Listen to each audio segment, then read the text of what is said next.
হেঁটে চলে আসছে, ওইগুলো দিয়ে গেছে না ওগুলো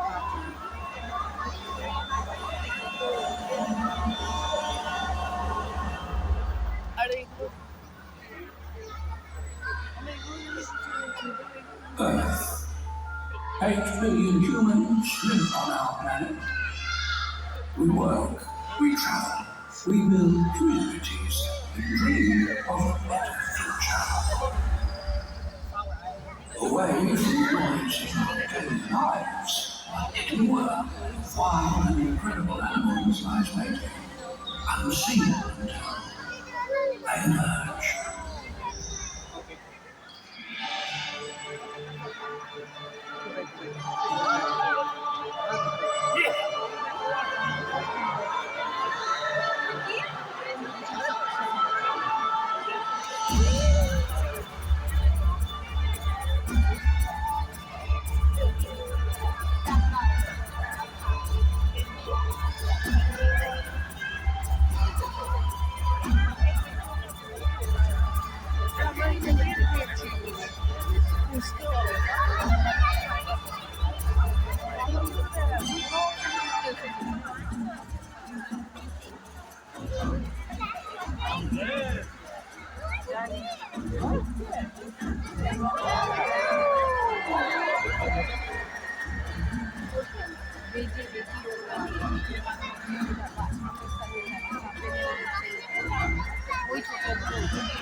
Great. First up, focus your eyes to the top of the welcome folder as we're just about to meet Eva, our Madagascar ring-tailed lemur.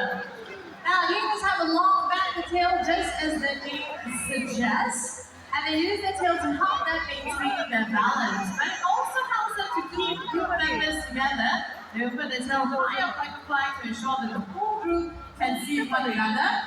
As you can see, they are extremely agile. Although ring-tailed lemurs spend most of the time in the ground, they're capable of leaping into the trees to escape their predators very easily. If they can't find jump multiple times, they won't hide. We're going to try horizontal one. There we go. Look at that. Good job, Eva.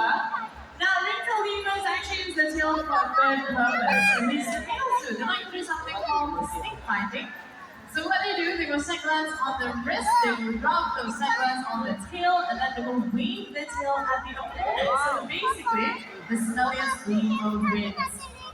Now at the moment, let me show you off a little bit of Eva's skills. And by the way, Eva happens to be the boss, because for the ring-tailed lemurs, it is the females who are dominant over the males, just as nature intended it. Am I right, ladies? Hey, go power. Okay, so we're going to try to do a vertical jump. She's a little bit distracted. You guys might have noticed we have some monkeys moving around the amphitheater, and in case you were wondering, they are not part of the show. Something about our presentation attracts also. Here we go. Hi, guys. There you go. This is Marshall and his brother John following closely behind. And these shy animals, out of the rock, they love to dig complex tunnels and burrows in which they hide, so that even researchers know very little about them. What we do know is that the stripe markings on their face are meant as warning for predators to back off. If not, they will release a really foul-smelling odor to deter their attackers. So I just got a strong strap bottom teeth and like snout. They use all three to dig deep into the ground searching for food. Although that might look like a pile of leaves to us, to a badger it is a buffet of hidden roots, insects, bugs, beetles, frogs, and pollen fruit. Now, as they're making their way back home, you should know that hot badgers are rapidly declining in the wild due to relentless poaching, snares, and having money. Coney bunnies come from the raccoon family, and with a flexible pink-like noses, they have a fantastic sense of smell. So they like to search for fruits and small prey, and then dig up. Can anyone tell me why snakes shed their skin? No? Any idea? Just shout it out. Well, I hear a lot of chattering, but let me just tell you, snakes shed their skin so that they can grow bigger. They do this several times a year to get rid of parasites and getting their skin as well. We humans shed millions of skin cells every single day, but a snake sheds one continuous layer like this all off. Otherwise, you'll be blasted by a stinky, smelly spray, much like the hot badgers you met earlier. That's right. Simians are omnivores. So while Quinn is enjoying some of his favorite fruits in all of those hanging monkey pots, let me share a troubling story with you. I'm sure many of you have heard of Kopi Luwak, also known as civet coffee. It's one of the most expensive coffees in the world, but it is made using coffee cherries that have been passed by for us today. And here's the interesting thing, hornbills are actually much more intelligent than was once believed. In fact, here at the Singapore Zoo, NUS researchers conducted some surveys that determined that hornbills are actually highly intelligent and capable of problem solving. And she's going to do a couple of flights for us today, so have a good look at her unique flight pattern, which is a combination of slow, deep wing beats and short glides. Now, for those of you who are sitting underneath any of the vines in the amphitheater today, please bear in mind that towards the end of our presentation, we will be having birds landing on these vines, and they have been known regularly to drop something from above. Use your imagination, okay? So, if you're not comfortable with that, please shift aside. If not, remember to close your mouth when you yoga just in case. The hornbills are omnivores, which means flying insects are on the menu. So in just a short while, we are going to demonstrate her ability to catch her prey in mid-flight. Okay, you got it. All right, now look at Hesagrid. She's going to help me out with this. She's going to take this grant. And 3. Shadi. Okay, Shadi's not paying attention. One more time. 1, 2, 3. Okay, now stop your face. Let's try it one more time. Okay, Shadi, please focus, huh? Wait, this here is mesh, but I have a backup grip. Okay, let's go. Let's try it one more time. Here we go, Shadi. Focus. Okay, ready? 1, 2, 3.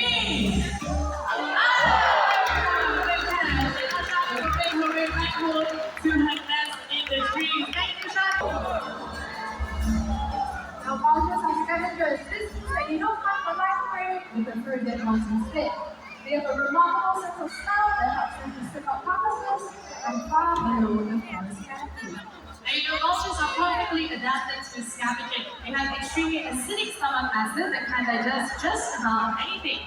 Also known as nature's cleanup crew, they do us a huge favor, preventing the spread of diseases like TB and rabies without ever getting sick themselves.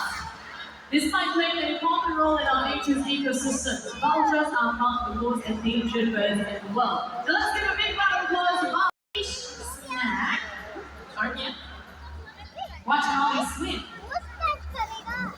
Just like that, they actually rocket around fairly slowly using all 4 legs. This is because otters are designed to spend over half their time on land. There are 2 types of fur, a tightly packed one underneath, and long hairs on top. That's right. This acts like a water repellent, but it also helps to keep them warm in cool, chilly waters. Now, although they look like babies, Mia and Salone are full-grown adults. The Asian swan-clawed otter happens to be the smallest of all 13 species of otters in the world. Now, one last stop for fish, and we're going to say goodbye. Hi, Lizzie. Alright, so we've got a little bit of work progress. Total of 3 items up on stage. Let's see, got it? We're going to He's searching, he's searching.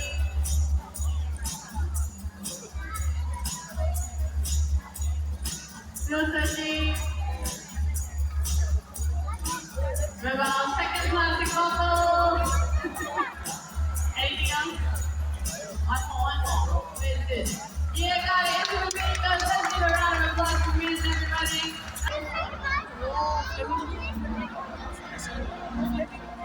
As our journey into the wild comes to an end, remember this: a world without wildlife is a world without beauty.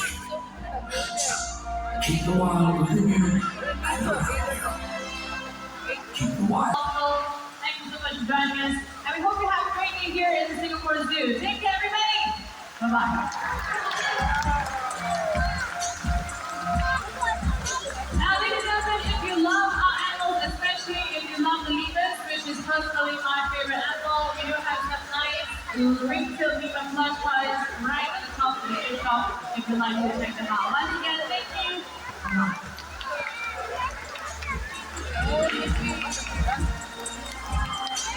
Đó là